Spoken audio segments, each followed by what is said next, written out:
Hello, my name is Kelsey Johnson. I will be interviewing Miss Yvonne Gross based on the Baltimore Riots of 1968. Martin Luther King Jr. was assassinated on April 4th, 1968. What were your feelings towards that? I was hurt. I was didn't understand what was going on, but I knew that black people were angry. They were mad, because we felt as though that, it was a racial thing, and we were just bitter against the white people because, he was for equal rights, but a lot of the things that was going on would have gave us a lot of opportunities to have equal rights and do better things. Okay. 2 days later, on Saturday, April 6, 1968, Governor Spiro T. Agnew called for thousands of National Guard troops, 500 Maryland State Police, and requested federal troops due to the chaos taking place within the city of Baltimore, also known as the Baltimore Riots. How old were you during that time of 1968? I was about 17 years old. 17 years old. Hmm. Okay, well, you're aware that not only Baltimore, but about 125 other cities were also doing riots because of this assassination.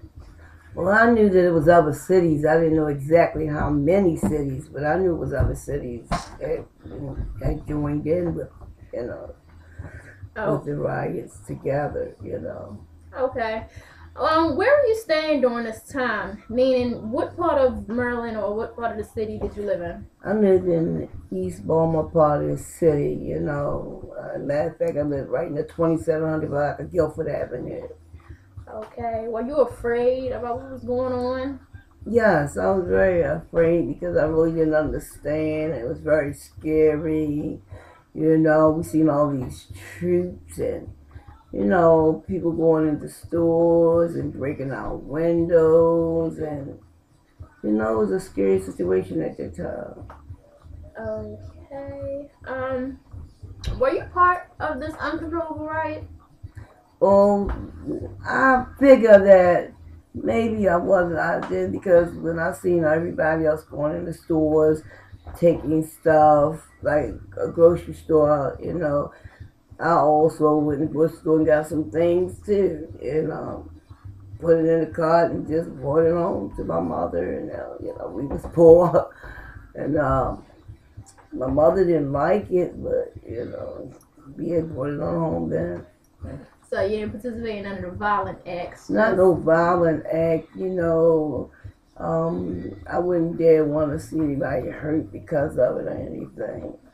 I figured, everybody else was taking stuff, so, I just took some too. Okay. 4,000 people were arrested, 6 were killed, 700 injured. Did you know anyone during this time that was arrested, killed, or injured? Yes, my brother, I had two brothers, they were arrested, breaking into some stores, clothing stores on Gay Street. Another one of my brothers went into a train and got arrested, taking it was like a train for furniture and all this stuff.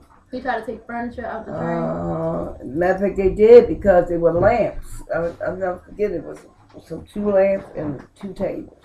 Hmm. Interesting. Okay.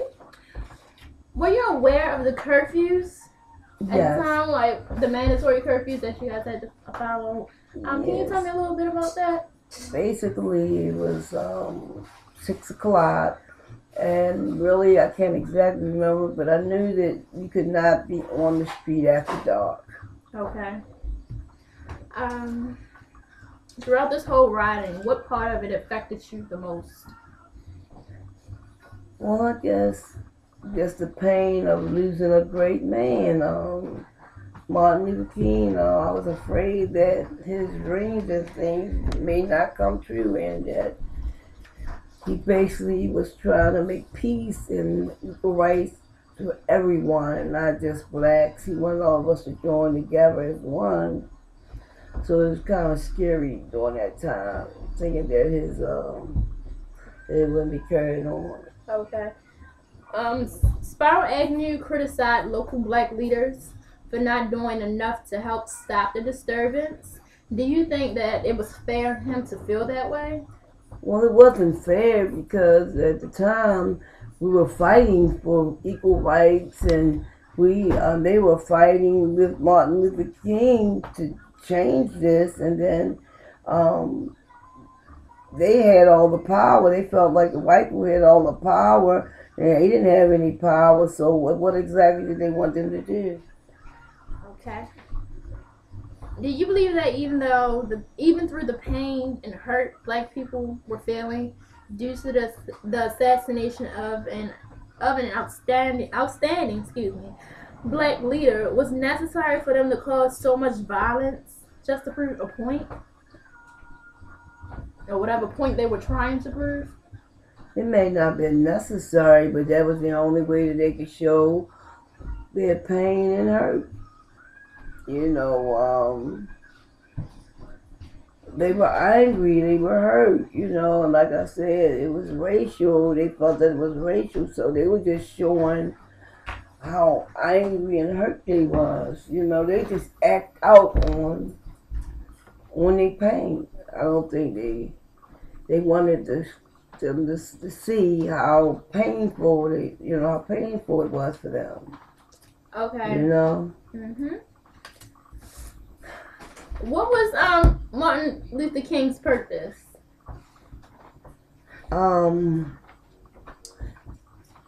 Equal rights for everyone throughout the nation. We all join hands and do everything that the white man did. Okay, so do you believe that it was followed? Meaning, after his assassination, even though he was fighting for civil rights, and when he was doing his marches and stuff, he was non-violent. Do you feel as though this riot was an example of what Martin Luther King was trying to do? Well, it wasn't really an example because Martin Luther King wanted peace. He didn't want to do it that way. But once he was killed, they just act out on their feelings. It may be not necessary, but I just believe that they heard the people that way. I think they heard how angry and how hurt they was, and they were going to stand up and fight back, to get their point across. Once he was gone, they were scared. They didn't know no other way. They didn't know no other way, Okay. Is there anything else you would like to add in this interview based on your knowledge about the Baltimore Riots? I don't know. I believe after that it did change a lot of things. Mm-hmm. I believe that we got Martin Luther King, got some of the things that we really wanted done, and like you said, it didn't last forever. Things began to change, and we remember all his struggle and everything that he did. We began to understand why he was doing it. The words he was saying, he was going to, march the mountaintop, and he wasn't going to quit until it was done. Right. That's how I feel about it. All right. This concludes my interview with my neighbor, Miss Yvonne Gross, based on the Baltimore Riots of 1968. Thank you.